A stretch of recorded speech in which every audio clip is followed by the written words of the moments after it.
What's up, everyone? This is Sonic Fan here, and welcome back to another episode 8 of Let's Talk Sonic. Joining me, as always, is co-host Gamebox. Hello, everyone. It's me.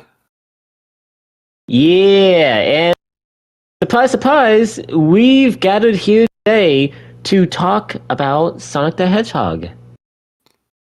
Who? Oh, the plumber with the red hat. Oh, I thought that was Felix the cat. That's the plumber. Nah.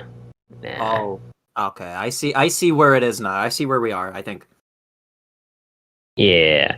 But yeah, and also, hey guys, you're probably getting sick of how what's the word I'm looking for? Of how very inconsistent the upload schedule has been. I do apologize for that. Okay, Gamebox has no control of it. Okay, that's all on me, and it's because it has been a very, very busy week. As you guys have seen, RE4 Remake released, and I'm getting my hands in that. I already got the whole Let's Play recording that's releasing as we speak, and I'm in the middle of trying to platinum it so I can get a big juicy review out in time while the game is still relevant. And while that's going, Frontiers also decided to have update 1, so I'm also trying to, get my hands on that. That's what we're actually talking about today. But yeah, I've been trying to get my hands on that and have a another solo video come out on that really goes deep into everything that's happening with it. So yeah, it's just there's a lot. I swear to God, if they choose now to drop Sonic Prime Season 2, I will actually lose my mind. But yeah, I can't make any promises, but the upload schedule should remain consistent going forward. Every Wednesday there should be a Let's Talk Sonic. So yeah, just addressing why there was no episode last week. Yeah. So Gamebox, you know how we had absolutely barely any news to talk about the last 2 episodes. Yeah. Yeah, get ready because we have a lot of things to go over, okay?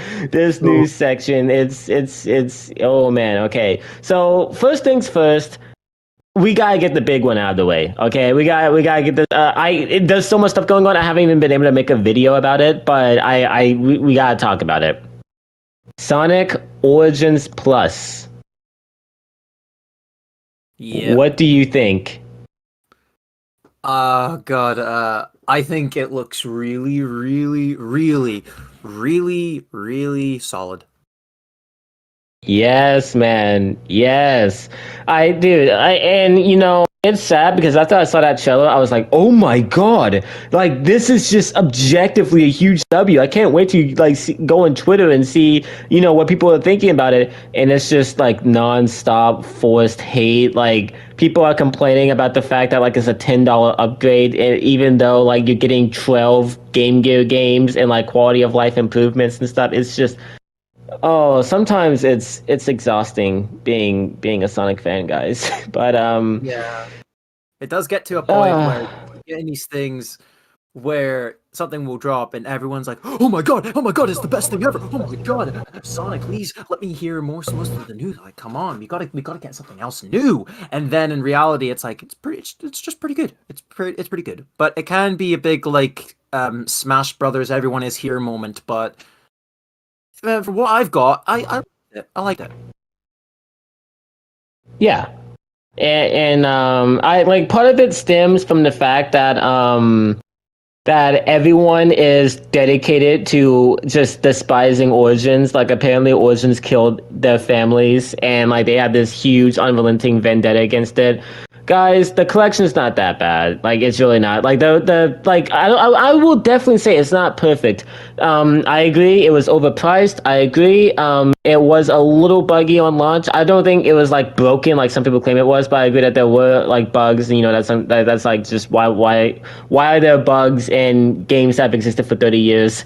And yeah, no, I get what everyone's saying, but like the collection at the end of the day, it did its job, and it wasn't that bad. It was still like I'm glad it came out, and like some of this new stuff it has, like the museum, like the whole coin system, anniversary mode, the fact that there is some form of classic mode, even if it may not be what we want from a classic mode, they still went to the trouble of having a classic mode in there, and like I think it plays fine. It's a good way to reincorporate lives in there. Yeah, no, like I thought a fine collection, and what we're getting from Origins Plus just seems like just a objective improvement. Guys, Amy is going to be playable for the first time since, I mean, Christ, when was like Black Knight? Was she even playable in Black Knight? No, I don't think she was. I think since she was. She was. Okay, yeah. I remembered from my past childhood. Past childhood. Yeah. Christ. I remember back in the day when, to be honest, like my experience with multiplayer Sonic and the Black Knight is very limited because I always had this thing where the nunchuck wouldn't work. It's like, work, motherfucker, but it would always like Amy was playable, but not as the Lady of the Lake, but Amy Rose. It's really amazing. Like she would actually use her hammer against Sonic and the other characters. It's like, oh my god, you can actually be Amy Rose trying to kill Sonic or trying to kill someone you don't like. That's cool. Yeah, Black Knight was the last game we got that was just solely focused on just being badass, and then everything after that was just playing it so safe. And we finally have that era. I swear, I'll go one episode without mentioning how much I hate the meta era, guys. I promise. But yeah, no, like at the very least with Tails and Knuckles, you can like make the excuse. Well, they were playable in Mania. Like, and you know what? Like, it's not really an excuse because that is a objective truth. Like, when people say they haven't been playable, they mean the 3D versions. But you want to be technical. Yeah, no, they've been playable. But guys, Amy was not playable there. You have not been able to play as that character for so long, and so the fact that she's going to be playable in like Origins is going to be so awesome. I'm really interested to see how she's going to play. Just basically, just use how she played in how she controlled in at the advanced games. I think that's the perfect template. But yeah, I think that's really awesome. And the Game Gear games we're getting, there are some missing that I think is kind of an L. I don't know why they don't have 3D Blast. I don't know why they don't have Knuckles Chaotix, but some of the cool things they have in there, they got Sonic Triple Trouble, they have the Sonic 1 and 2 Game Gear, they got Dr. Robotnik's Mean Bean Machine, they have Gamebox's favorite Sonic game, Sonic Spinball, coming back, they got Tails' Sky Patrol, they got Tails Adventures, Sonic, oh yeah, no, okay, and then after that we start getting some of the L's, like Sonic Blast, Sonic Drift 2, Sonic Labyrinth, Sonic Drift 1, and Sonic Chaos, but I mean, still, hey guys, 6 out of 12 isn't bad. Okay, at least half of those games look pretty good. You know what? I'm actually just at the point where I'm just like, you know what? Sonic Spinball's gonna have to be one of my favorite Sonic games. Like, I don't know, dude. Of course, you love it, man. You don't realize it, but you love it. I don't want to say I love it. It's just not right. It's the best. It's not right to like it. It's the best. Yeah, I would have gladly swapped out Sonic Labyrinth with 3D Blast, guys. I hate Labyrinth so much. Oh, that's the one where Sonic has like it kind of defeats the whole point of Sonic. Like it just gives Sonic slow shoes. Yeah, because Dr. Robotnik sneaks into Sonic's home while he's sleeping, and instead of, I don't know, killing him, he swaps out his shoes with slow shoes. So you have to play the entire game going super slow, and that's the main gameplay premise. Like, who pitched that? Who was like, yo, guys, we should have a Sonic game where Sonic is going, like, what? Yeah, I don't know why Labyrinth is in there. I don't mind the others. Like, I don't mind Sonic Drift, even though it's not that great. I don't mind Sonic Blast or Sonic Chaos, even though those aren't that great. But like Sonic Labyrinth, why? And Sonic doesn't have a home. We're gonna get into that later because that was also new Tails too. But yeah, that basically anything else you want to say about Sonic Origins Plus? No, not really. Other than it's pretty solid. Yeah, I'm really excited, guys. Like, I do agree that there was some missed potential, but it looks like they're rectifying that with this new expansion. And guys, it's $10. Like, are you really that entitled to it? Like, you're complaining about a $10 upgrade? Like, be for real. And then people are like making the argument that you have to repurchase the game for like all this new content. Like, what? Like, unless you exclusively like want physical copies, you don't have to repurchase anything. Like, I don't get it. It's just, dude, that this fan base is gonna kill me. But yeah, no, that's basically it for Sun Gorgeous Plus. Next is a not so happy story. Hyper potions. Have you been following what's been going on with hyper potions? No, not really. Would you mind giving some context, please? Yeah, you know who they are, right? Like the group. Yeah, I believe so. Yeah. Yeah, like they make tracks and stuff. So one of the okay, so it's composed of two people, and one of the dudes, Kevin, has been called out recently and kind of exposed for being a abuser and Oh. downright awful person. And yeah, that was something major that happened. These guys are so big within the Sonic community. Like they even had a track that was in Sonic Mania. Like I'm pretty sure those of you like know like the track in Sonic Mania, like Friends, like that's them. And yeah, so that was big news. But thankfully you can still enjoy their music without like because one of the dudes, the other guy, is basically not really rebranding, but he's running it solo now. Kevin's out of the picture, and he was, one of the main composers of the channel. So you can still enjoy the music. Hyper Potions is still going on, but I guess it's just Hyper Potion now and not Hyper Potions. So yeah, just hearing that, what do you think? I like what you said earlier. I do agree with the whole thing where it's like they make really good music and all that. Like I was about to jump in, but I just want to let you continue. But I think you already know this, and you already know this, but I mostly like to separate the art from the artist. And Yeah, with the whole thing of what Kevin, is that his name, right? Just to check. yeah, Yeah, that's cool. Yeah, just what he's done is pretty disgusting. But if he's like helped out, like if he's like a key part into like creating a lot of these soundtracks or remixes and stuff, then he's good at what he does. But but on the outside, no way. yeah. No, he can be a scummy person, but he can still at the very least enjoy his work. And it wasn't even entirely his work. Like a big contributor to a lot of the tracks that we love from them, like was the other guy. So yeah, it was like it's not even his music. It's just like music. It is his music, but it's music that he worked on with somebody. Like it was a two-person project. So yeah, it's kind of like the Adventure 2 Knuckles tracks. How you can still enjoy them, even though the person singing them is not a good person. You can still enjoy like how the tracks were composed, like the instrumentals that go into them, and like the catchy lyrics. Well, he did write the lyrics, but but still, you can still like enjoy those tracks and just separate art from artists. So yeah. But yeah, are you that just very unfortunate subject? Sorry, what was that? There was a cut out there. Are you down? Are you down to move on from that very unfortunate subject? Yeah.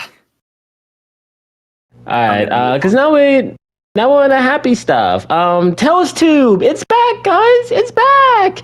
I thought that it was basically a thing done to promote and hype up like Frontiers before it was releasing, because the last Telltale episode we got was right before Frontiers, and it ended with like Sonic asking Tails to help him investigate the Starfall Islands, which leads right into that game. So I thought it was just a thing to promote Frontiers, and after that was gonna be it, and I was sad. But no, it's back. They just released episode 4, and it was Tails and Amy.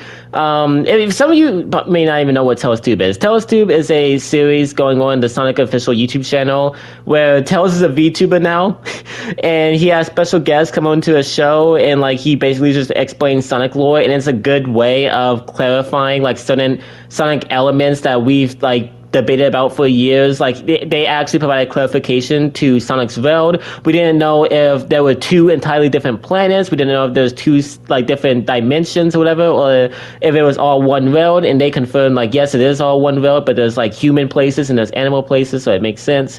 And yeah, and so episode 4 just came out. And did you watch it, Gamebox? I only caught a bit of it, but the reason why is because like a lot of college work and stuff, and plus there's just a lot of stuff I had to pretty much catch up on, and a lot of stuff I had to there's just a lot of stuff on in my personal life. I haven't really been able to watch the full version of it. It's just yeah, but with all the things you're busy with, I don't think you have Tails Tube at the top of your priorities. no.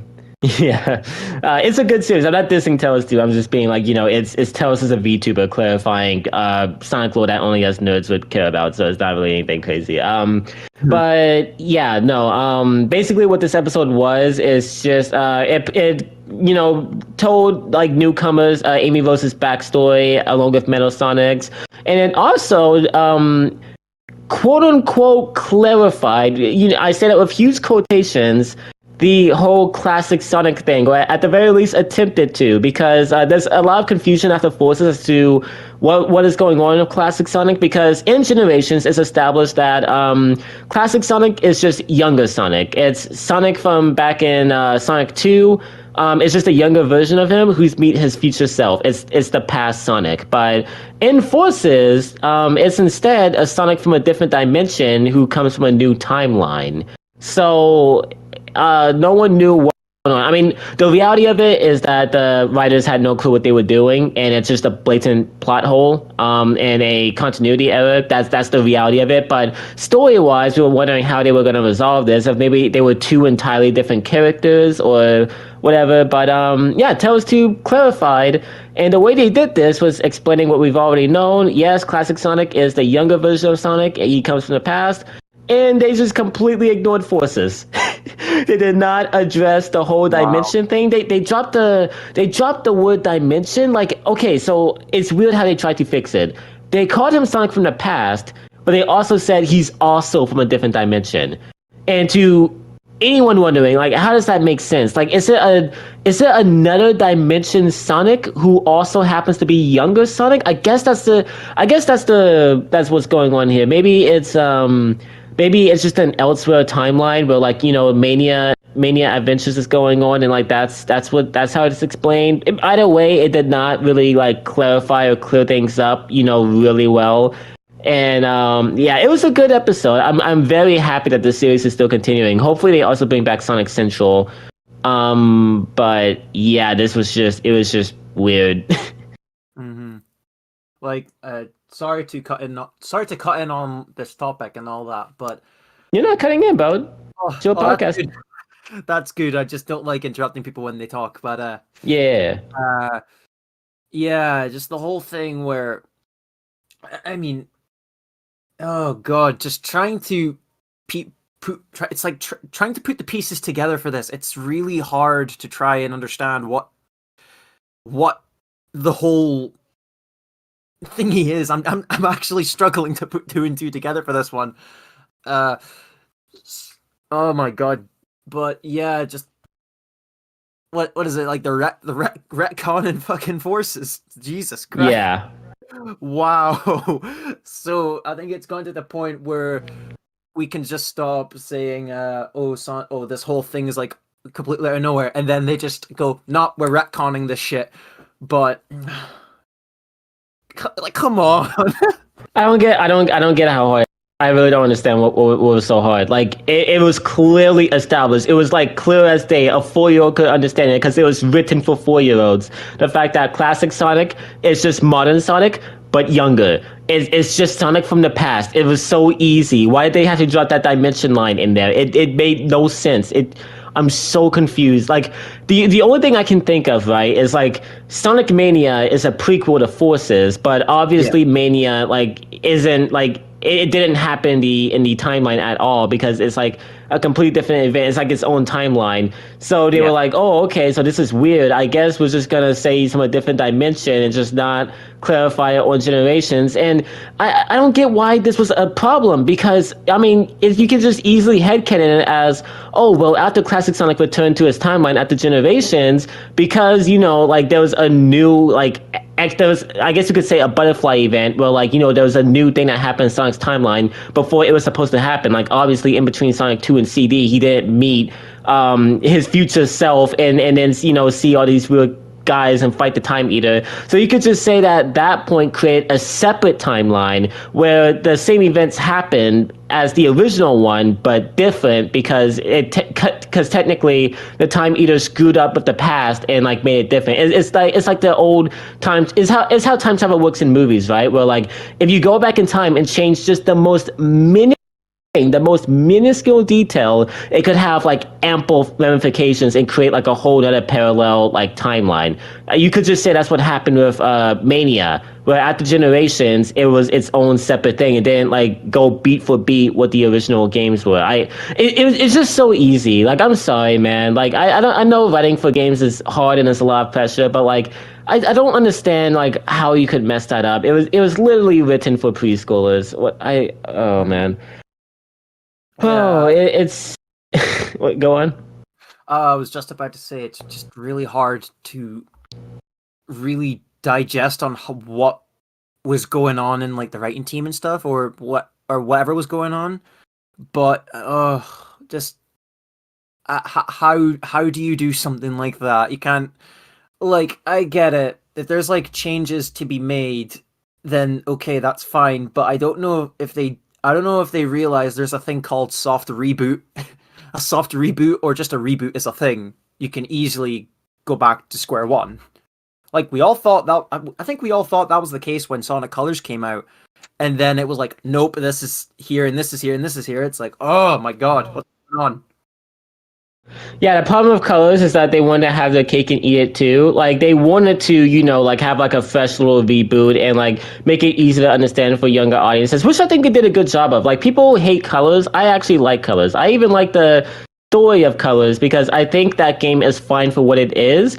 And people will disagree with me, but I think it's what the fan base needed. Right? Because even though now we can look back and reflect and realize all the Dark Era stories were actually really awesome and a lot of those games were like just really fun, back then that was not the public sentiment, and people were starting to get burnt out on all these like epic, grandiose, like dark stories. So I think Colors was a nice way of like hitting that refresh button and just dialing things back and just like keeping things forward. And with Sonic Team constantly screwing up like here and there, it was nice of them to just like, okay, let's not have any, like, we had the Werehog, we had Shadow and Silver, we had the Team Mechanic and Heroes, we had Guns and Shadow. Let's take all that away. Let's just put Sonic in a 3D landscape and just focus on making a fun game. And that's what they did. I started to go off on a tangent there, but I'm a Colors defender. I like Colors. But yeah, I think that's what the fan base needed. It's just, and I'm glad it didn't hit the reset button. I don't want there to like, be like a whole like new continuity where like they erase all these stories from the past or whatever. I mean, like if there were competent people on board, like it would be cool to have like Sonic remakes kind of akin to like the Resident Evil remakes that have been going on, but I just don't trust them to do that. I don't trust them to retell the story of Adventure 2 and keep everything like how it is. I expect them to just don't do that. But But yeah, it's just like, obviously, no one is going to sit here and tell you that the Sonic stories aren't messy or that the Sonic lore isn't messy. There are 100 million things that don't make sense. Even in standalone titles, there are things that don't make sense. It's all crazy, but, we still love it because even though it doesn't make a lick of sense, even though there's a lot of conflicting things and stuff that's just dumb. These characters at the end of the day are brilliant. A lot of the Sonic's world is still really fascinating and cool. A lot of the lore stuff is like really intriguing. It's still just a really fun and heartwarming series. So yeah, I appreciate this like Sonic stories, and I think as standalone adventures they're really good. But when you just take everything like as a whole, it's very messy. Yeah, just again, it's like what I said before. Trying to put two and two together for the Sonic lore is like pretty much the equivalent of solving like the hardest math question. In all honesty. Yeah. But yeah, now we got freaking Ian Flynn on board, and I will dick ride Ian Flynn till my grave. That dude is literally like the best writer that we've had. So I don't care what anyone says. I've been seeing a lot of hate for him on Twitter. People were literally like wishing death on him. Yeah, that was something that I forgot to put in the news segment. Yeah, there's been a lot of Ian Flynn hate going on in my timeline. And I don't understand why. Not only is the dude just a very like kind and chill person, but his stories rock. And even if you don't like his stories, like the fact that people are out here wishing like he dies or like he, you know, gets exposed for like some heinous it's just people are so messed up, dude. Like, Yeah. I don't get it, man. Dude, this fan base is going to kill me, man. Like, how am I a Kobe fan and yet like I would take that fan base any day over the Sonic fan base just by a mile. In all honesty, that's just the way. As much as a lot as I really don't know how some people will react when I say this, but it's just how life goes, just how people act, which is a damn shame, because there are great people in that fan base, but there's just those people that just like to send death threats, do terrible things. It's awful. Like it's true. It's terrible. Like the guy's just writing Sonic. Like I don't get. Yeah, he's just doing his job. Exactly. He's just doing his job. He's being paid to write a story about a cartoon talking hedgehog. That's pretty much just it. And then there's this whole thing where it's like, what is this? What is this bullshit right here? It's like it's just a guy writing something. It's just fiction. Like it's not like the thing with Jesus Christ or some shit like that. It's just a writer writing stories about a talking blue hedgehog. That's literally it.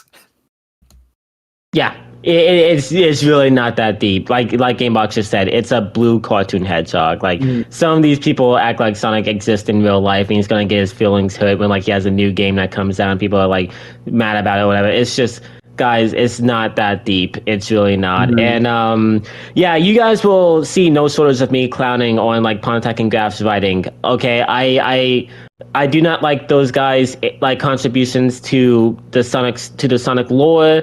I do not like their style of writing. But like you will never ever catch me dead like saying something like, "Oh, I hope Pontac gets exposed for like, you know, sexually harassing someone," or I hope like something bad happens to him. Like that's just like I don't even have words to describe how horrible that is. Like wishing that on someone you've never even met. Like that's awful. Like I know that like Pontac and Graph in reality are probably like the most chillest, nicest people you could probably meet. And they are like capable of doing good. I will acknowledge whenever like they have done the good stuff. I do not mind Colors or Generation stories at all. Like as much as I clown the style of writing, really the only game they wrote for that I cannot stand is Forces. That's really it. Like, I do not mind Codes and Generations. And Lost World, I actually like Lost World's story. That's probably going to, like, blow some minds, and some people are going to, like, be, what are you talking about? I thought Lost World has a pretty good story. I've never played the game in full. I've just watched all the cutscenes when the game came out. And I thought I really liked what I was seeing. Like, maybe it will change once I play the full game on stream one day. But I think, from what I saw, actually had a pretty good story. I like how like Sonic and Tails' friendship was tested. I thought it was cool. And like, you know, the like allegory for the Deadly Six, I thought that was pretty neat as well. I'm not Deadly Six, the Deadly Sins. Yeah, I thought it was neat. And but yeah, it's like just you cannot like someone's writing. That's perfectly acceptable. There are a myriad of writers out there who I just do not like their style of writing. I do not like the things that they make. But never ever like wish something bad on someone who does not deserve it. Like that's just That's just sad. That says a lot about you and how sad your life must be if you're really out here wishing death over someone who like writes for a freaking blue hedgehog. Like, that's just disgusting. Yeah, like I completely agree with everything you say. It's just sorry, but yeah. See, here's the thing, right? Let's step out of the Sonic thing just quick. Like I love Tim Burton's Batman, right? And Sly loves Zack Snyder's Justice League, right?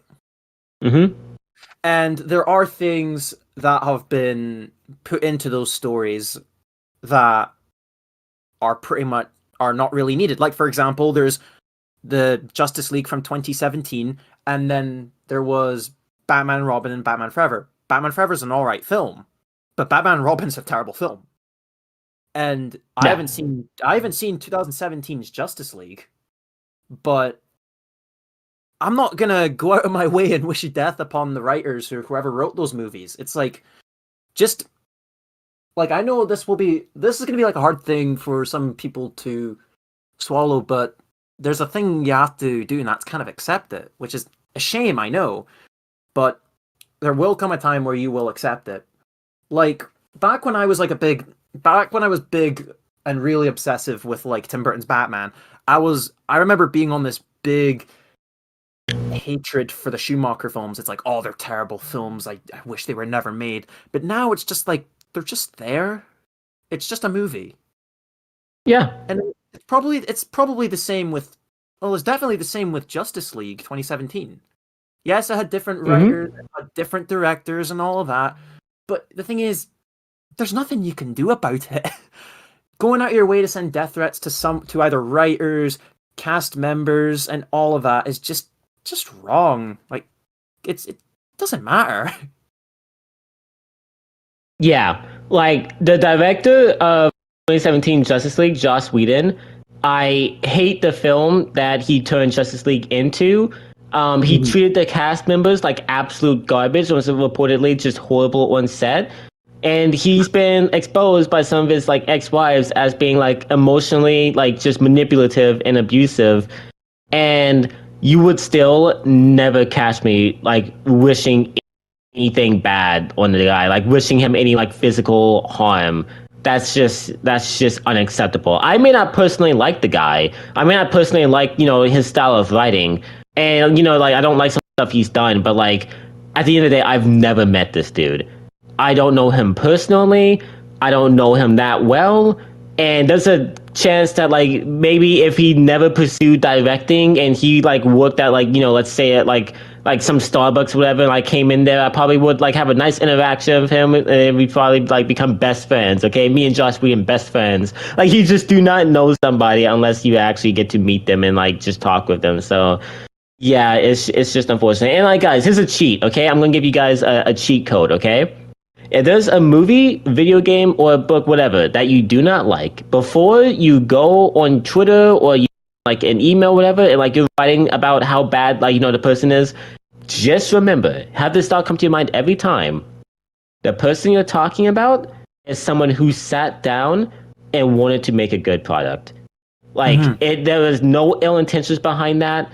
They do not have any vendetta against you. Nothing. All they want to do was do their job and do it well. And in your personal opinion, they failed. And that is completely okay. Yeah. It's like, they're not your bullies. They're not your bullies at school that you can just, I don't know, stand up to or something like that. It's just people wanting to tell stories, not good stories, but some try, some don't. It just, they're not. What the point I'm trying to say is that they're not they're not bullying you. They're just making a story. That's all they're doing. Yeah. And this is coming from like storytellers. That's it. Yeah. But yeah, no. Yeah, it's just something I want to call out real quick because I can't stand like all the like unnecessary hate he's been getting. Ian Flynn, I mean. But yeah, now that we have that, we can if Gamebox is down, we can get to our final news segment. All right. All right, and this one is like not major at all. It's actually very little, but it's just something nice that came out. So Sonic Channel has official art that they put out like monthly, and recently they just put out a image. It's a really adorable image, and it's really shocking. What character is in said image? Princess Elise and Silver the Hedgehog ice skating. That's just it. Oh, I've seen that picture. I've seen that on Yeah. either YouTube or Twitter somewhere. And I'm not gonna lie, call me crazy when I say this. I think that design for Elise, I don't know, I just think it's a lot better. Yeah, it's way better. No, it fits the art style. She looks adorable. Yeah, it looks great. And it's just really cool seeing Sonic Team like positively acknowledge '06 in an official manner.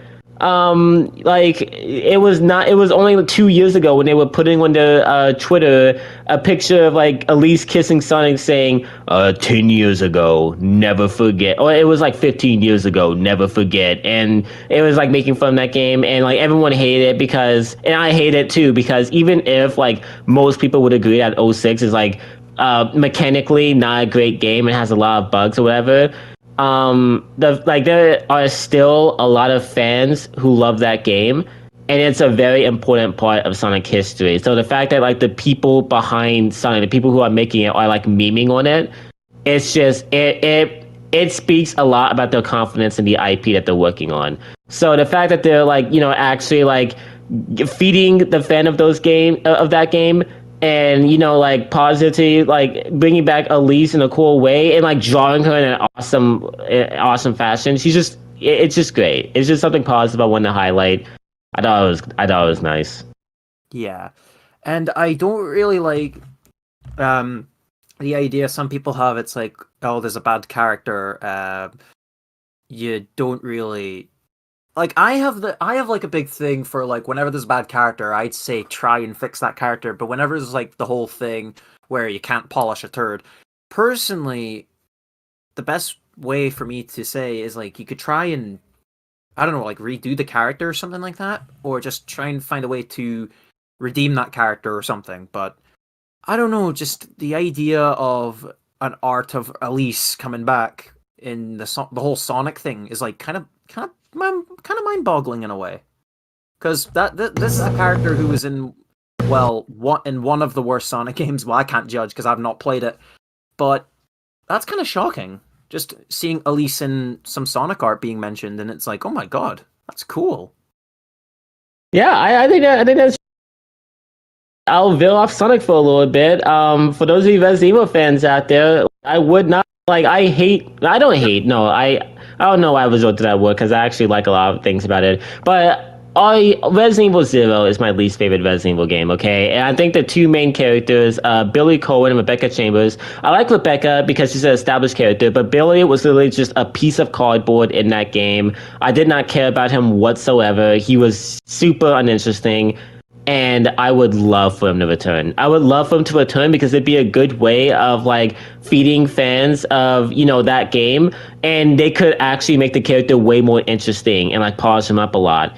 And yeah, I think that's good. And then, as the Sonic example, I hate Infinite and Forces. I think he's super lame. He's one-dimensional. He's just boring.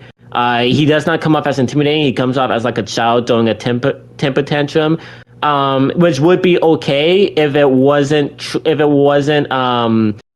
attempting to be comic relief, and it's actually being like the game wasn't trying to make it comedic. It was trying to be serious and play him as a very serious, scary character, and it just did not work. And yeah, no, but I would love for Infinite to come back, because not only would be a good way of acknowledging and appreciating the fans of Forces, but they could make the character astronomically better. Like, don't throw out old things that don't work. Like Gamebox said, fix them. Like revisit those ideas. I think it's a good way of acknowledging your history, and it's a good way of just improving on a character. And so that way, if you go back and play Forces, you don't hate seeing Infinite, because it's like, oh man, like he gets so much cooler later on, and you actually like have some respect for the character. It's kind of like how I feel about Lost World as well. Because like before IEW, I viewed the Zeddy as like just boring, dumb characters that were just lame villains and one-dimensional and uninteresting. And then Ian Flynn came along and just made them a group of unrelenting badasses. And so now when I go back and play Lost World, I have way more respect for the Yeti. Even though they're not written well in the game I'm currently playing, I appreciate their overall existence in the franchise. So yeah, I'm glad that they're acknowledging Elise, even though she's from a game that most people do not like. Mm-hmm. And in all honesty, like, I get Elise is pretty much, from what I've seen in clips and all, well, in cutscenes and all that, she always gets kidnapped by Eggman, but I wouldn't say she was a full-on bad character. I would just say she's a character that's got a bit of missed potential. Just a bit of missed potential. Yeah.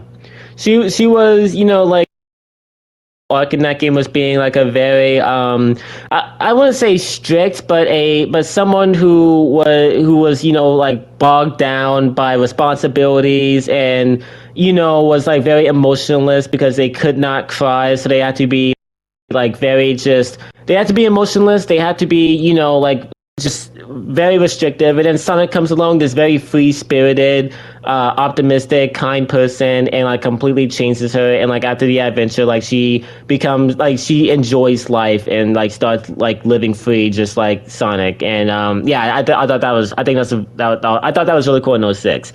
My mind is stuttering, so forgive me, everyone. Oh yeah, do I like the fact that there was a whole love relationship between those characters? Absolutely not. I thought that was just very fucking out of place. But I like her character. I like the arc she went through. So me personally, I don't dislike Elise. I think she's actually a pretty cool character.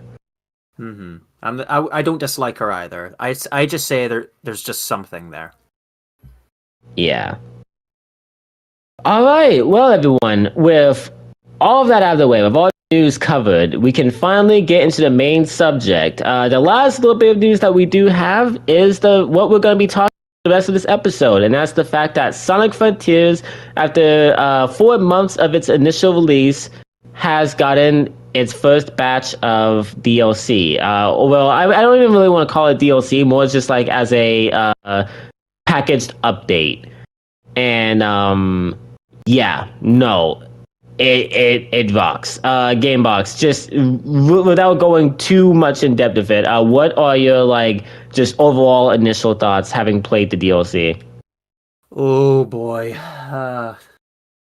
I do not know where to start, because the moment I played it, I'm like, oh my god, I'm gonna have a lot of fun with this. Yes. I'm gonna start off with.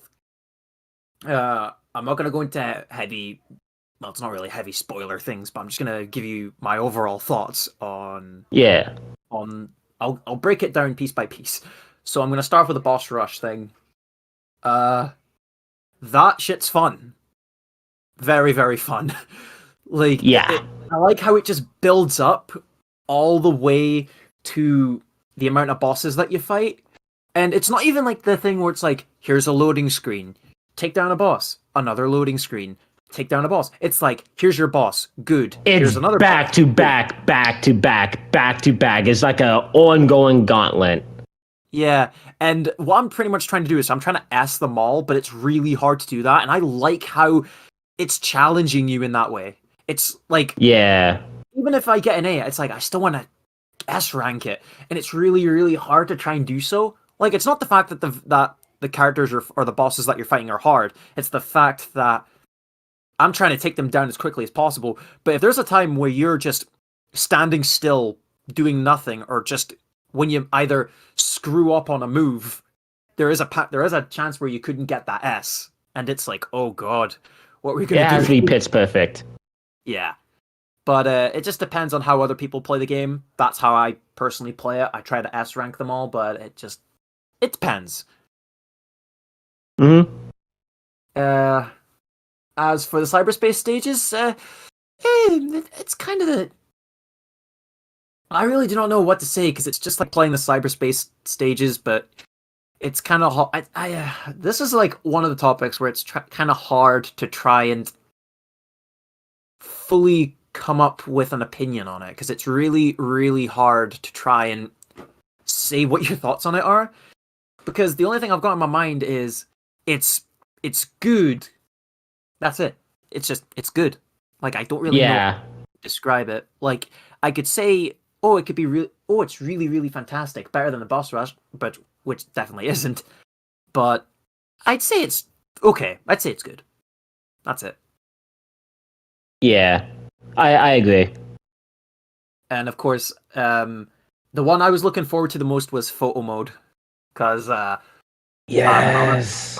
I'm a big lover of Spider-Man PS4 and Spider-Man Miles Morales on the PS4, and doing photo modes is absolutely amazing. Like, hell, I've even got I've even taken a picture of one of the Peter Parker poses from photo mode, and I've just put that on my background of my PS4. That's cool. I wish you could do that on PS5, but unfortunately, it's like an entirely different UI. Oh, you can't do that on PS5? Oh. No, they got rid of background themes. No. Oh. And what else is there? Oh, yeah! Okay, this was my favorite one. The music, the jukebox. That's fun. That's my favorite part. Going around the map, trying to find like the music sheets, and you've got all of the musics there. Like, how do you do that? Dude, he did such a good job. And my favorite Sonic Unleashed tune is there. It's there. It's definitely there. Oh, don't tell me. No, Rooftop Run. Yeah. Oh, I was close. Well, that too, because Sonic Unleashed's track is just fire, absolutely amazing, and just being able to hear that on Sonic Frontiers. Why did I say Forces? Sonic Frontiers. It's how it's. Oh my god, I can't even fully it's good where I can't even just try to explain it. I am absolutely in love with it. Yeah. So, guys, I think it's safe to say that Gamebox likes the DLC that we've gotten. Hell yeah, absolutely. Yeah. I mean, it's no secret with me either. I mean, you've read the title of the podcast episode. The DLC is awesome. Like, I agree with pretty much what it says. This is like one thing that surprised me about this DLC is this isn't supposed to be the big one, right? DLC 3 is supposed to be like the big giant one. We get multiple characters, we get all this stuff happening, we got new story stuff, etc. So yeah, I thought, DLC 1, with it being like the first in the dev cycle, would probably have the least amount of work put into it. So like, we still get cool stuff, but it wouldn't be really anything like that notable or whatever.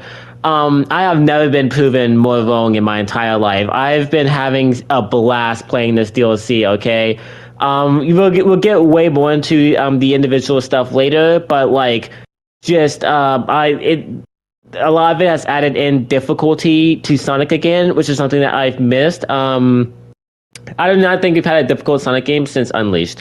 That was the last one. Colors is piss easy. Generations is piss easy. I've only played it just a little bit of Lost World. From what I heard, that's also piss easy.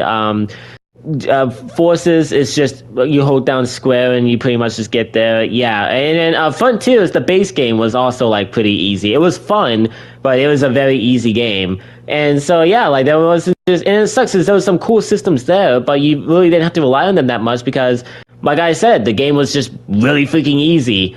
But the fact that they've actually added challenge now, I'm so happy. Yeah, don't worry, we're gonna get into everything one by one, guys. But yeah, just me and Gamebox is just general, like we love it. We're in love, guys. Sonic Team did a really good job, and I'm very excited for update 2 after this one. Which I'm gonna wait patiently for, unlike some fans. But now we want playable characters now. We need it now. We need it now. It's coming. It's coming. we know that DLC 2 is going to be out at the very least by Sonic's birthday, and you're still going to have people being like, yo, it's May. Why isn't it out yet? Why haven't we heard anything about it yet? Like, guys, they don't just snap their fingers and DLC pops out. Like, they need to work on it. And then if they rush it like you want them to and just put it out early, it's going to be buggy. And then those very same people will be like, bro, Sonic team is so incompetent. All their games are buggy. But yeah, so photo mode. So Gamebox already touched on it a little, but like just full unhinged thoughts on photo mode. Ooh, just love it to bits. Absolutely love it. Yeah, I have like I've never really okay. Obviously, I've played games with photo mode available, but I've never really like paid much attention to the feature because I'm just not really that type of person. Like I appreciate how good games look and stuff, but you know, I'm not like I whenever I play a game, I'm very impatient. This is probably like my ADHD here. Like I just want to get straight into the action. Okay, I don't want to like pause and do something else. I don't want to like organize my menus. I don't want to like like spend all this time exploring or like messing the accessibility or like striking poses. No, I want to get straight into the meat, into the main course and just like be going super fast, fighting enemies. That's why all of my like favorite video game series, Sly Cooper, Resident Evil, Mortal Kombat, Sonic, like a lot of them are just super fast paced dueling games. COD Zombies, yes, I just love like getting to the gameplay. So I've never when they announced photo mode was gonna like pop up for this game, I didn't really care because I didn't even know how photo mode worked. So I was just like, okay, that it'll probably be a neat little inclusion. That's cool. I won't really use it myself, and I didn't use it for a while, but I finally tested it out today actually, like this morning, and I've been having a lot of fun with it. I think it's really cool. I know what I'm about to describe is literally the most bare bones minimum photo mode experience, but just the fact that I can just pause the game, open up a free camera, and just absolutely admire the visuals and like snap a cool screenshot of like Sonic and like have these different filters and stuff. I thought it was awesome. I've already been experimenting with it. I've put some screenshots out there on my Twitter and my Instagram. I've been really enjoying it more than I thought I would, and I'm happy about that. It's definitely made me more interested in photo modes in other games. I definitely gotta try it out in Marvel Spider-Man sometime. But yeah, no, it was really cool. It's really cool seeing it, and like it really makes you appreciate how beautiful the game is. Because the camera is so zoomed out, you don't really get to appreciate the finer details of Sonic's model. And like you're going so fast, you don't really like stop and just notice how beautiful the Starfall Islands look. At least me, because like I said, I just want to be going fast and doing as much as possible. But yeah, no, like the game looks beautiful, and photo mode is a good way of like acknowledging that and like taking advantage of that. Yeah. All right. So now we can go ahead and move on to the jukebox, which is something else that I wasn't too excited for because I wasn't sure how it was going to work. And I'm in full agreement with Gamebox. It is literally perfect. So yeah, there's a in-game playlist in Frontiers now, where not only does it start you off with some banger tracks like Live and Learn, Cityscape, all that, but you can unlock more tracks that are in the open hubs, and this gives you, incentive to go back and explore some of the islands. And it's just really cool being able to listen to these tracks in the game. Like I saw someone talk about on Twitter, and I am in full agreement. Like exploring the open zones is fun, but when you have like Sonic-esque stage music, like City Escape or Night of the Wind or Windmill Isle or like whatever playing as you're doing it, it feels so much better. It feels way more Sonic-like. The atmospheric music is appreciated and it's done well, but just having that rock music going on, it really feels like you're Sonic in an open world, and it's just so cool. Mm-hmm.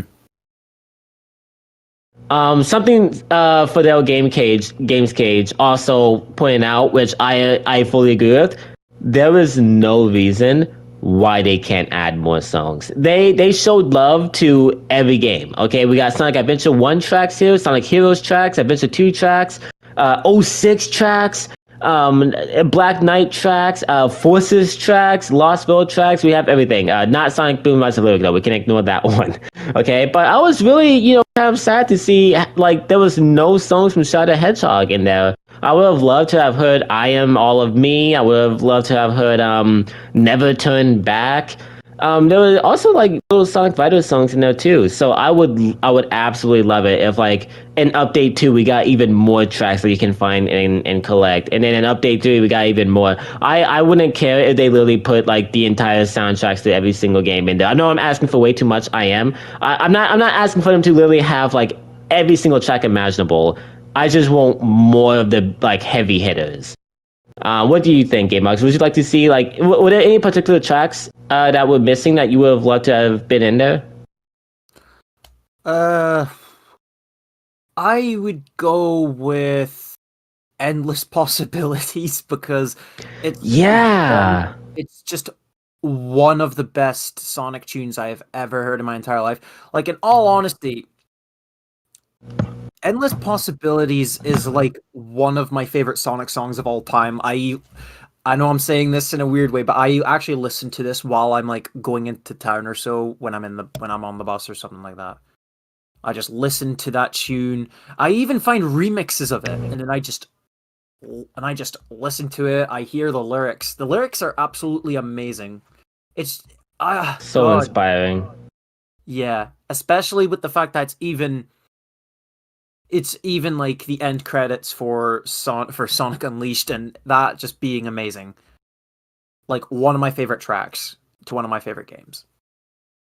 Amazing. Yeah, they need to put endless possibilities in there. I completely forgot that wasn't in there. Like that's literally one. Everyone agrees that that's one of the best soundtracks. So if you ask someone what their favorite like Sonic vocal song is, like 9 times out of 10 it's that. Well, okay, before Frontiers. Now with Frontiers being out, like more popular answers are Undefeatable and stuff. But before Frontiers came out, it was pretty much universally endless possibilities. Everyone loves that track. So the fact that it wasn't here is really shocking. That's why they need an update too. Okay, we need "I Am All of Me." We need endless possibilities. We need more of the big heavy hitters. Okay, if you have the Forces title music in there, you can have endless possibilities. Okay, Yeah. no one asked for that Vicky track, huh?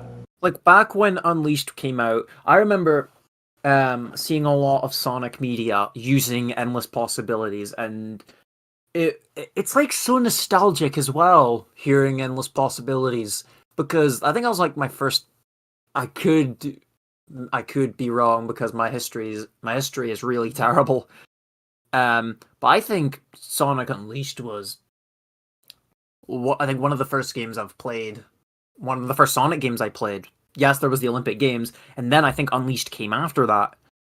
And yeah, just going on YouTube, just hearing Endless Possibilities everywhere is like, oh my god, great song. I can understand why this song is like everyone's. Well, no, I don't know if it was everyone's favorite Sonic tune, but back then it was everywhere. You could not escape it. Like my lord, great song. Yeah. Yeah, no, like there's no excuse endless possibilities not being in it, bro. Freaking I love it. Okay. I love that track. Oh yeah. Now we're going into the meat, guys, the meat of this DLC. At least to me, okay. And, from what GameBox said, him as well, and that's like all the different modes we have. Starting with Battle Rush. Oh man, they did such a good job. It's amazing. Like, oh Like, my god. Jesus. It's kind of like one of those I can't remember what game it was. I think is it like that though? I was about to compare it to like Spider-Man PS4 with like Wave 1, Wave 2 and something like that, but it's like very different. like the challenge isn't beating the threat; it's beating it as fast as humanly possible. Yeah, I don't know, it just gives off the feeling like they took the idea of they took that idea from Spider-Man PS4 and then they just added a lot of Sonic into it, and it's like, there you go. Wow. Yeah, guys, I was not expect like I went into Battle Rush like I heard it was difficult on Twitter. Like I heard people saying it was difficult. So like I went in prepared. I was not prepared as to like how like it's not a hard mode to complete. It's not a hard mode to play casually. But if you want all the S ranks for that game, and you do because it gives you a really good reward. If you want all the S ranks, you're gonna have to like put on try hard gear, and it's gonna take you a couple of tries for each of them. Okay, yeah, as you guys know from Battle Rush, like you gotta play through like an entire island's gauntlet of different enemy types in a very fast manner, and like pretty much you gotta get the like in order to get an S rank, you have to go through the entire gauntlet under a certain time. For Kronos Island, it's like 4 minutes and 55 seconds or something like that. With Ares Island, it's 11 minutes and 55 seconds, maybe, or 30 something seconds. With Chaos Island, it's 6 minutes, or no, it's 7 minutes and 30 seconds. And then with our Anos Island, it's like 10 minutes. Yeah. All of them, like those are not like that. Like those sound long, but when you factor in how many different enemies you have to like take down, along with entire boss fights, yeah, it can be a little bit. And then after you get done with all, have a final one, which is all of the islands combined into one, and you have to beat every single island's enemy type in under 30 minutes, boss fights included. And it's crazy, and I love it. It was actually like really challenging to do, and I enjoyed it every step of the way until I got to Ghost. Fighting Ghost in our Enos made me realize just how much I hate that Guardian. Oh my god. Which one's that again? Just to quickly get into context of bosses. It's the one where like basically it's taking up your rings, and you have to like side loop the pillars to damage it, and then it'll go away and like start sucking up another pillar that takes away your rings, and you have to like chase after it and platform your way to the next pillar and side loop it, and you just do that over and over until the boss dies. Oh god. Yeah, so like how far I have made it. I got all the S rings after I think it took me like 3 hours. Oh, wow, 3 hours, Jesus. Bro, I I'm was jealous. I was not having. Oh, I thought you meant that as like a because I was like, to me that's like that took a while. God, like, like this is actually funny. I have actually been trying, even in my first go to S rank it would be like, here's your first couple of bosses. Okay, cool. And then when it comes to like, I can't remember which one. I'm terrible with names, by the way. Who was it? I think when it came to Tower, I believe it was Tower. It was like, it came to the point where it was like, come on, why can't I S rank this bloody thing? Whenever I got an A, I'm like, nah, resetting it. I can't accept an A. I refuse to accept it. Yeah. I'm sorry, like that's just like that. I like S ranks. Dude, I agree. Oh, by the way, if you want the final reward it gives you for getting off the S ranks, you don't have to get every individual S rank for every single Guardian. You just have to get like an overall S rank for the stage, and like you get that by like beating it under like a specific time. So like you don't have to like even if you get an A on a Guardian in the middle of it, you can still like you can still catch up on the timer and then get an S on the next one. Wow. Amazing. The reason why I keep saying amazing so much is just because, like, it's amazing. So it is. It's amazing. It's so fun. Like, even though, like, these, like, in my opinion, there are times where I'm just failing and all that, but I'm not gonna lie, I just really like it. It just keeps me going. Yeah. It's a good way to just make use of like how good Sonic's combat is, and it's a great incentive to also like go for max stats too. Because once you finish the main story of Frontiers, it's just like okay, but what else is there to do? Like obviously I can like finish up things in the Starfall Islands and get that platinum. But if you don't care about the platinum, then like you really have no reason to like max out your speed, to max out your power, your defense, your ring capacity. So you're just kind of like it's just kind of like empty. Now there's a really good reason because your stats carry over to Battle Rush, so it makes that mode way easier, and like you can get like faster times in Battle Rush because like Sonic is so freaking powerful now. And it's so cool. Yeah. But yeah, so just like hands down, Battle Rush is just I to me it might be my favorite part. No, you know what? Okay, it's my second favorite part of the game. Extreme mode is my favorite, and I'll get into that later. But yeah, Battle Rush is usually like my second favorite thing they added in this update. I love it. So yeah, and now after that we have the cyberspace time attack that they added in.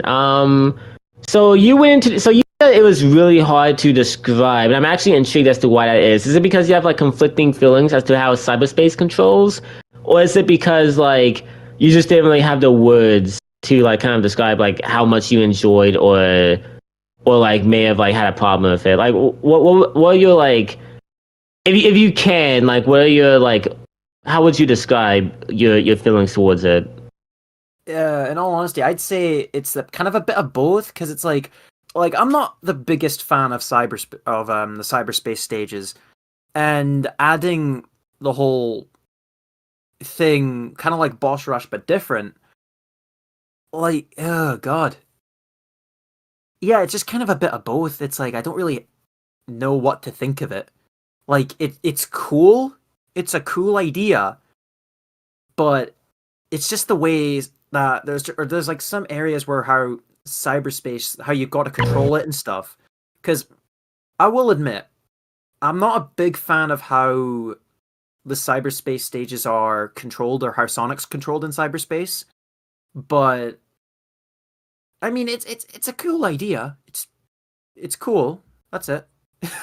I can't word. Yeah. I still can't word it right, but it's the best I can just say. Yeah, no. So I'm not a speedrunner. I'm not someone who like will like time attack isn't my favorite part of Sonic games. I know it is for some people. I play Sonic games just to have fun, enjoy like the general base vanilla gameplay, and to like appreciate the stories. But I'm not necessarily like a speedrunner who like strives for like faster and faster times or whatever. But having a mode like that for those types of players is so unbelievably imperative for a Sonic game, and I'm very glad that they added that to Frontiers. I think it even though I may have my gripes with cyberspace, going for all the S ranks in cyberspace time attack made me realize how good the level design is. I forgot how good like the level. I mean, it's because they're lifted from like older games, yeah, but like still they were pretty fun to play. Even if the controls weren't my favorite, they were still like the actual levels themselves are really fun to play. Well, all the 3D ones, the 2D ones can literally go suck the fattest dick. But yeah, no, I love how they control. I love the layout. And yeah, no, it was just really fun. It was really fun going for the S-Wings. It was really fun seeing how fast I could go. And it's intense. It just like Battle Bus, it can be challenging because, like when you're going for every single cyberspace level to get the final S rank so you can unlock the power boost. One mistake on your run, and it can literally cost you. And so you have to be pitch perfect, like you have to be in Battle Rush. And it adds that difficulty that I've been missing, for in the series for a long time, and it's just a really cool mode, and I'm glad it's there. I think it took me around 1 hour and 30 minutes to fully like get all the S ranks, and that's only because I played arcade mode so much. I pretty much memorized most of the layouts, so I was able to like get the S ranks in them pretty quickly. But yeah, no, it was still like somewhat pretty challenging, and I love it for that. Yeah. Oh, and the power boost. I have to talk about the power boost. So when you get all the S ranks in time attack, it rewards you with the ability to use the power boost. The power boost is like, you pretty much know what it is, but I'm explaining it for like those who don't. The power boost is like what happens when you max out your rings in the open zone and Sonic can like boost considerably faster. People complain that wasn't in cyberspace. Well, now it is. And guys, it fixes cyberspace. Oh my god. Like, sure, it makes it easier, but Sonic controls so much better. He's actually moving fast, and I love it. It feels so much smoother. It feels so nice. I love using the power boost. I don't know why it's not available for you to use in arcade afterwards, but you can use it in time attack, and you can use it in playing the main game. So I'm happy. And oh my god, it is a great way to incentivize people to like get better at the stages and like get better at time attack. And oh my god, I love it. I really do. I have to agree with you, just so much better. So much better. Yes. Alright, so for the final, so you mentioned how like you haven't gotten all the S ranks in Battle Rush. So like does that mean that you haven't gotten a chance to play extreme mode yet? No, not yet. I've just been trying so hard to try out these new modes, trying to get the music. That's the thing with me. Whenever there's one mode, it's like I'm gonna try and do my very best to try and complete this mode, and whenever I can't really complete it, I'll just have to go, okay, I'll just test out to see what else there is. And then it's just no, wasn't able to get it. Yeah. Yeah, no, like I definitely like the DLC did just basically come out. So like I can completely understand like, you know, like not having everything yet. I've played extreme mode, but I haven't beaten the game with extreme mode yet. I've only got into Kronos Island with it on, and that was earlier today to prepare for this podcast. But yeah, no, guys. I fucking love extreme mode. It's everything I wanted. People have called it cheap. People have called it lazy because it's basically the main game except one hit kill Sonic. Not only like one hit kill Sonic, enemies also are tougher. It takes more to like get skill pieces and level up, and S rank requirements are harder and more tighter. So yeah, it makes the game actually like, you know, semi-challenging, and I love it so much. It is literally perfect for me. I was playing it earlier today, and like I actually had to think about the fights I was engaging with. I had to be pretty perfect with my movement. I had to like utilize my combos pretty well. It was everything I wanted. I was so happy. It wasn't even unfair. Like when you hear one hit gets you killed, like instinctively you're like, oh man, this mode is gonna be pretty cheap and unplayable. Not in Frontier's case, because like I mentioned earlier, the game is piss easy. It's really easy. So like the fact that like one hit kills you with how broken the parry is not like if you get hit, it's your fault. It's basically your fault, and it's so good. What's up? Oh no, I'm just agreeing with you. I'm just agreeing with everything you're saying because it's true. Okay, I didn't hear what you said, so I was asking. And yeah, guys, when I got to Giganto, it applies to Supersonic. One hit kills Supersonic, and it made the fight so much fucking cooler. I was dying a lot doing it, and the reason for that was because of the back lasers. You guys are gonna like hear that and be like, "What do you mean? Like those back lasers barely do anything like at all. They're just there for spectacle." That's how it worked at first. But playing this on extreme mode, there's a lot of ways in which those lasers will kill the shit out of you. Because in the main game, it's just like you bounce off of them for a brief second, and like, okay, I got hit by that. That's a little annoying, but whatever. That was literally nothing. In extreme mode, you just die. And so I had to freaking like be prepared to parry every time like Giganto, you know, turned this back to me, and like it just made the fight so much cooler. Like it was an actual real challenge. I was sweating doing it, and as I was playing, I was just like, this is it. This is the way I'm gonna play the game from now on. Because like and like I'm not a masochist, right? I'm not someone who like craves extreme challenges.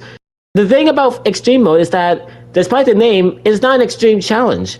To most Sonic players, like it's actually just pretty easy. It's not hard at all, because like I said, the base game is already like so freaking easy to do.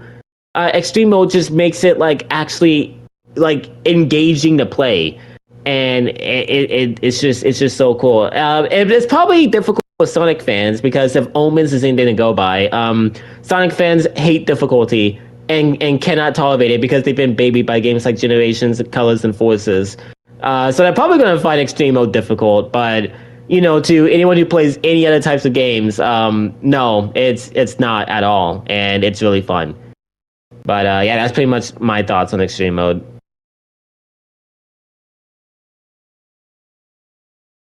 But yeah, so Gamebox, is there any last minute things you want to say about like the update one or the updates in general before we wrap up here? No, not really anything to say other than the first update is just really, really good, and I'm really excited for the next one. Yeah, same here. Like, I thought like update 1 and 2 were gonna be fun, but they weren't gonna, add much meaningful things until update 3. I thought like, cause just I love Sonic Team, and I know everyone's doing their best, but just with how things have been recently before Frontiers, they kind of just like half-assed everything. So when I saw that initial image, I was so hyped the game was gonna be getting more stuff added to it. But I thought, we'd be getting update 1, it'd be like some cool, neat little things. And then we get update 2, it'd be a little more interesting and a good way to celebrate Sonic's birthday. And then we get update 3, which is, almost a year after the game came out. And that's when, like, there's been a lot more, like, dev time. And, like, they've put in a lot. So that's where everything big is going to go. But no, they are really taking their time. They're really, like, being really passionate with these updates. And guys, like just with the jukebox, with the photo mode, with all these different modes for the games that encourages difficulty and incentive to play it, Sonic Frontiers was already my favorite Sonic game. But with like these added features, I honestly think it's going to be the definitive Sonic game because it has everything. It has a big playtime. It has a grand story with faithfully written characters. It has time attack in there for people who love the speed about Sonic and like want to get good times. It has engaging boss fights and stuff in there for people who like combat. There's a lot of exploration and open areas you can just run around in. It's just there's a lot of replayability. There wasn't at first, but with all these updates coming out, there's so much replayability. And guys, this is just going to be like the Sonic game. Like before, it was like, okay, this is a good entry to the series, but like this is just like a good step forward for the series. But it's like my current favorite. No, this will be this for any of those COD zombie fans in there. This will be what Black Ops 3 Zombies was to the Zombies mode. Where like if you want the definitive Sonic experience, it's just gonna be this game.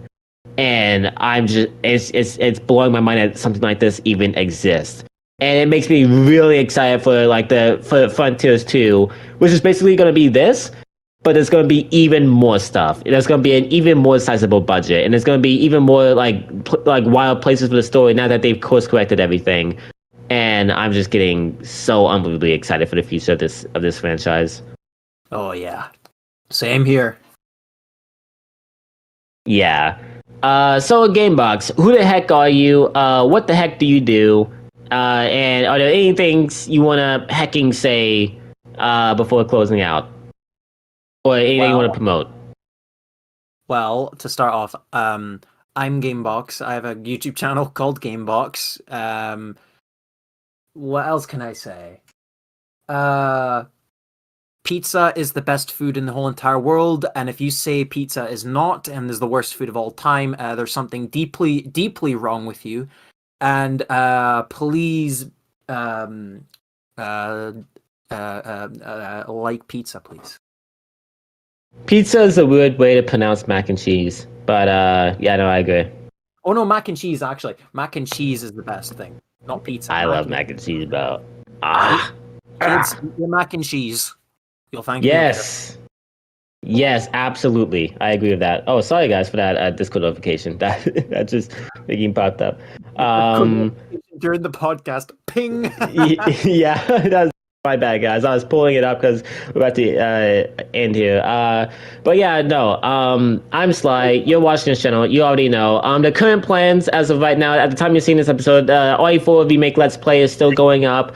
But after at a certain point, I will have my full review of update 1 out. It's basically just gonna be everything I've said here with Gamebox, but in a scripted, more composed format. And I like really like go into everything.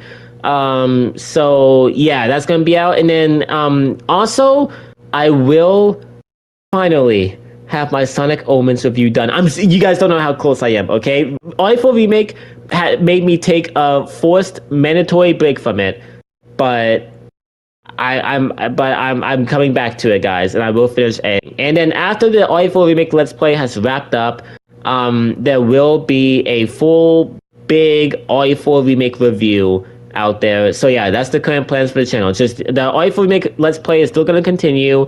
I will have update 1 reviewed out there. LTS is going to be back to its regular schedule. And the Omens review is finally going to be finished. And then after all that, I should have the RE4 Remake review done. Nothing's promised because, you know, I've proven to be very lazy and very incompetent with keeping things scheduled. But that's just the plan as of right now. But yeah, with that said, we thank you for joining us and talking about Sonic the Hedgehog, and we will see you guys next Wednesday. Take care.